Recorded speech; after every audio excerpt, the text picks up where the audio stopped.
Across the country, voters are making their voices heard in the 2020 presidential election.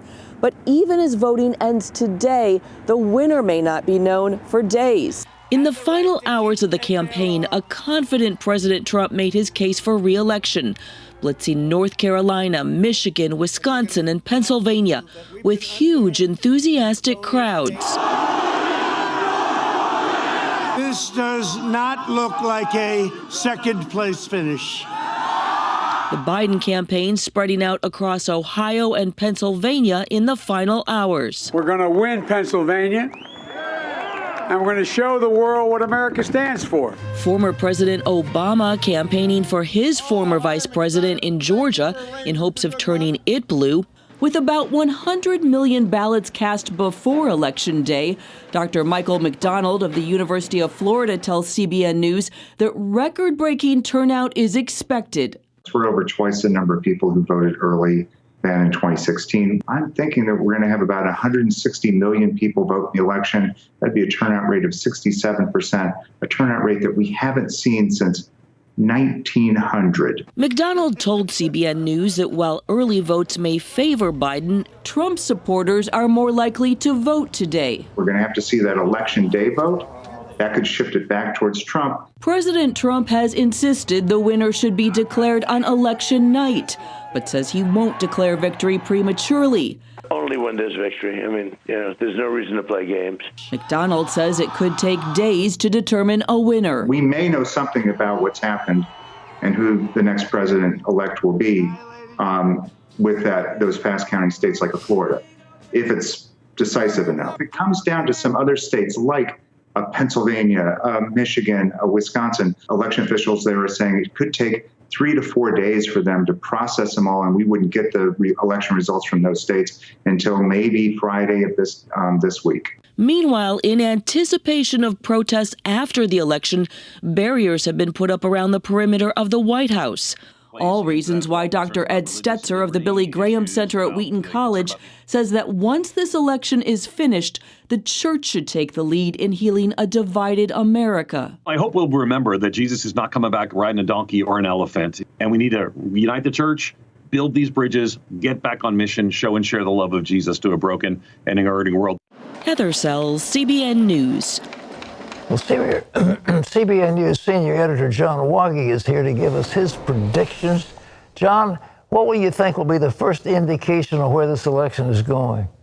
Well, Pat, I think because the early states that close the polls are Kentucky, Indiana, Virginia, there'll be some indicator. Even though Virginia is favored to go to Biden, if it's closer, that could be an indication. But really, the polls that close the soonest would be North Carolina, Florida, although they have to wait for the panhandle there.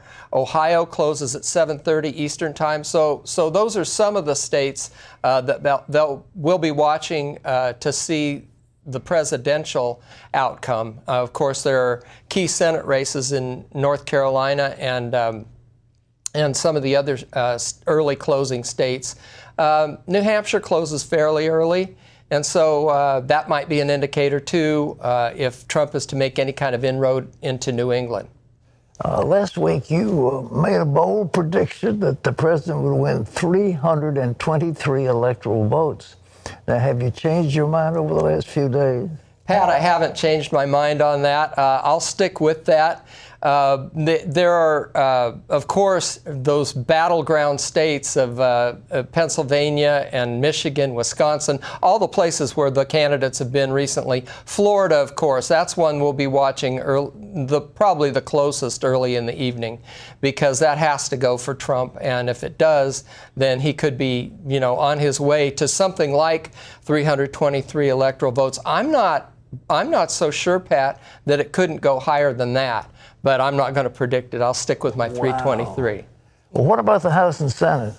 Well, it's interesting. Since we talked on Thursday, I had predicted that the Republicans would hold on to the Senate by the same margin that they have.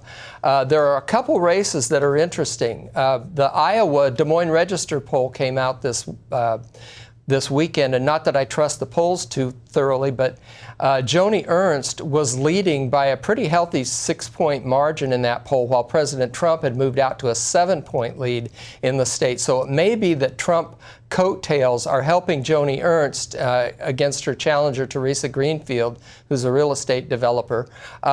So that would be one the Republicans pretty much have to hold on to in order to keep their majority in the Senate.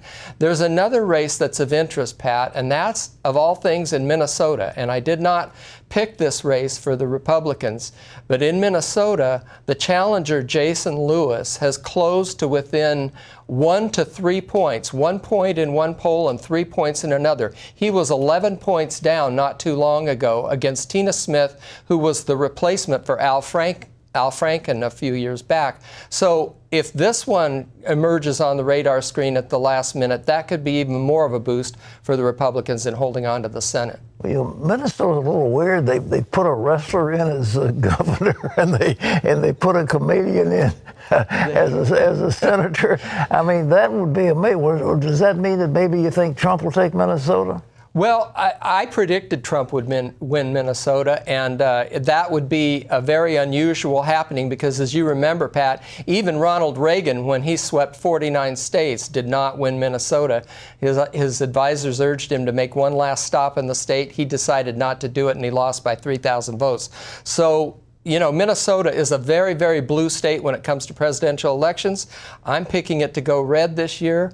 All the activities that they've had in that state, all the turmoil and convulsion, and I think the president's message has resonated there. So we'll see in a matter of hours, or at least a day or two, if Minnesota actually goes red this year. There's one other you've been watching is out there in Arizona. You've got McSally, who's a veteran. You've got another guy who's an astronaut, and Yeah, Mark Kelly versus Martha McSally. And I'd say, Pat, of all the Senate picks I made, this is probably my riskiest pick. I did pick Cory Gardner in Colorado and Susan Collins in Maine to lose.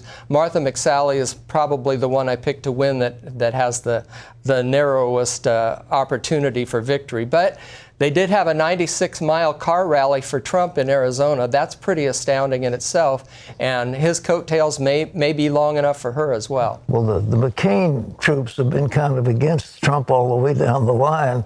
That was the famous senator who did like this on the on the Obamacare, one vote that kept it from in place. So you're right. And he said, off sign, let's see if that blank, how he going about making America great. I mean, it was just a vicious thing. A lot of acrimony, yeah, between McCain and it's still in play out there in Arizona. That's if you remember that was the it was the proving ground of one of the most radical candidates for president we've ever had. Yes, and you know, from what I can tell, though, the Trump people feel pretty optimistic about Arizona, even though President Trump didn't make any appearances there in the last few days.